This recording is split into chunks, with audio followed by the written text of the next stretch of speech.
Welcome sa DRS 2.0. Fresh at nagbabagang happenings bang hanap mo? Mga padabarkads man yan o mga trending topics? Pwes, sagutin natin yan.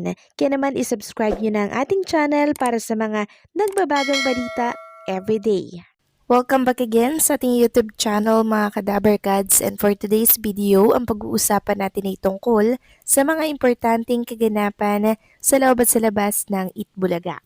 Unahin nating pag-usapan ang gagawin pong pagtulong ng kapatid or ng TB5 by March 28 dito po sa Pateros. Pateros Municipal Hall kasama ang TB5, True FM, 105.9 FM at Alagang Kapatid Foundation. Ito po yung mga inihanda po nila: Zumba session, pre-haircut and massage, pre-medical check-up and consultation, and special performances. Sabi nga dito, sugod mga kapatid, tara na sa Kapatid Day ngayong Sabado, March 28 sa Pateros Municipal Hall.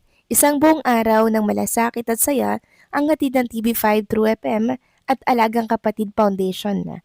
May libreng health check-up, legal aid massage, at iba pang serbisyong para sa lahat. Abangan din ang special performances mula sa paborito nating kapatid stars. Kita-kits, the Sabado, kapatid. So nakaka-proud lang po sa TB5 mga kadabarkads dahil talagang naglalaan po sila ng oras para magbigay ng tulong sa mga nangangailangan sa kapwa natin Pilipino. Dahil alam naman natin ang krisis na pinagdadaanan po ng ating bansa ngayon. At kahapon nga po mga kadabarkads, diba, nag-declare na po ang presidente ng National State of Emergency, kaya hindi po talaga maiwasang mag-alala ng ating ibang mga kababayan. So paano na lang pag naubos, 'di ba? Paano na lang kung hindi po sila makakuha ng solusyon? Kaya kailangan nating maging handa mga kadabarkads. Kaya kung meron po kayo natatagong pera dyan, paunti-unting bumili na po kayo kasi hindi natin alam ang mangyayari sa kinabukasan. Kaya kudos sa TB5 na handa pong umagapay sa mga nangangailangan. Samantalang next topic naman, pag-usapan natin ang video ni Jose Manalo at Yunyul Kim sa sugod bahay mga kapatid na shinare po ng TBJ or ng Itbulaga. Ito po ay nang itry or ipatry ni Jose Manalo kay Yunyul yung buro po ng Pampanga na kung saan nagustuhan naman ni Yunyul Kim. So nakakatuwa lang kasi kahit na iba po yung kanyang lahi, talagang go na go siya na matry yung mga special dito po sa Pilipinas, like dinuguan and syempre itong buro. Samantalang muli po nagparamdam si Jerome Ibardome para po sa lahat na malapit na nga naman po ang kanyang concert by April 9, 2026, 3 to 6 p.m. yan. Sabi niya, malapit na. Secure your ticket now. Contact Ma'am Christina Ignacio per booking po. So, supportahan natin si Jerome Ibardome mga kadabarkads dahil 1 year na po siya dito po sa music industry by April 9. Anniversary na rin po yun ni Jerome Ibardome, kaya sana maka-attend po tayo sa mga nakakaluwag-luwag lang naman mga kadabarkads. And speaking of concert, meron din pong concert by April 18, 2026, 8 p.m. si Ai Sigera. Love Sessionistas, kasama syempre si Juris, Nyoya City, Kian, Princess, Duncan. So live in Cebu po yan mga kadabarkads. And sa mga gusto ng tickets available at Ticket World. Samantalang isang pasilip na naman ang binahagi po ni Merjen Maranan sa kanya pong Facebook account. Sabi niya nga dito sa caption, wala daw po silang pahinga sa itinerary. Tapos may caption pa to sa video na, point of view, you're tired but you remember how much you paid for the trip. So, syempre, pag gumastos tayo ng sobrang laki sa trip na to, like Hong Kong, 'di ba? Talagang susulitin nyo yan, mga kadabarkads. Kasi, sayang yung pera. Yun yung lagi nating iniisip. Kaya, ando na lang din, sulitin na lang din po yung vacation. So, possible po na nakauwi na si Jose Manalo kasama ang kanyang pamilya. Abangan na lang din natin mamaya kung present po siya sa live ng Itbulaga. Samantalang next topic naman, pag-usapan natin mga kadabarkads ang tungkol naman dito sa isa sa mga singing queens.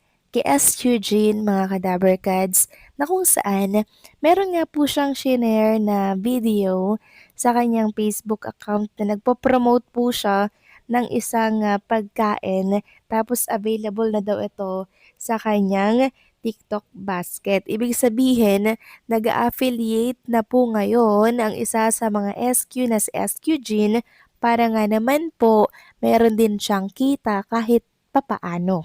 Kasi hindi na nga naman sila regular na nakikita po sa programang Itbulaga. Kaya kailangan po talagang sumideline ni SQ Jean o ng iba pang mga singing queens para meron po silang panggastos. Kasi hindi naman po everyday may ganap, 'di ba, ang media quest para doon sila ilagay sa mga event. Kaya kailangan din po nila ng sideline. Pero hopefully magkaroon sila ng panibagong segment po sa programa ng Itbulaga or sana may inaantay po sila, 'di ba? Kasi sobrang namimiss na sila ng mga Dapper Cats natin. Samantalang next topic naman, pag-usapan naman natin ang isa sa mga soto na kung saan ay sumala nga po sa ICL operation kahapon.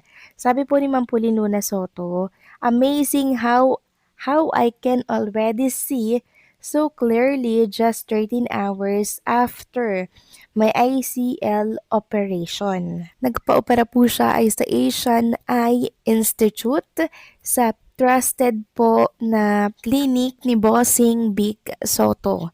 Sabi pa dito, dreaming of spinning again. No workout for 2 weeks for this mama. So ano po ba yung ICL operation na yan or surgery? So ito po ay isang inflatable Collamer lens, mga kadaberkads.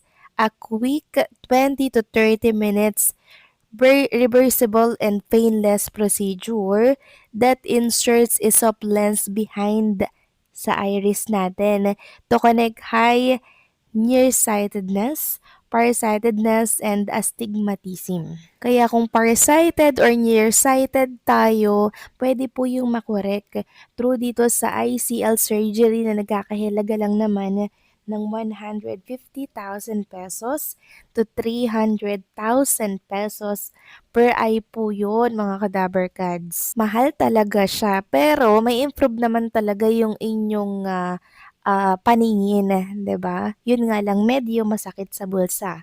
Pero sa part naman ni Pauline Luna Soto, hindi naman po yun masakit. Alam naman natin na sobrang afford nila yung mga ganyang halaga, mga cadaver cats.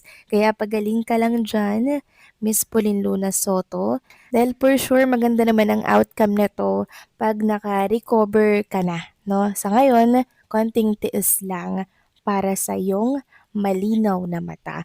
So paano, mga kadaber cards, hanggang dito na lamang pong update natin at maraming salamat sa patuloy po na pagsuporta.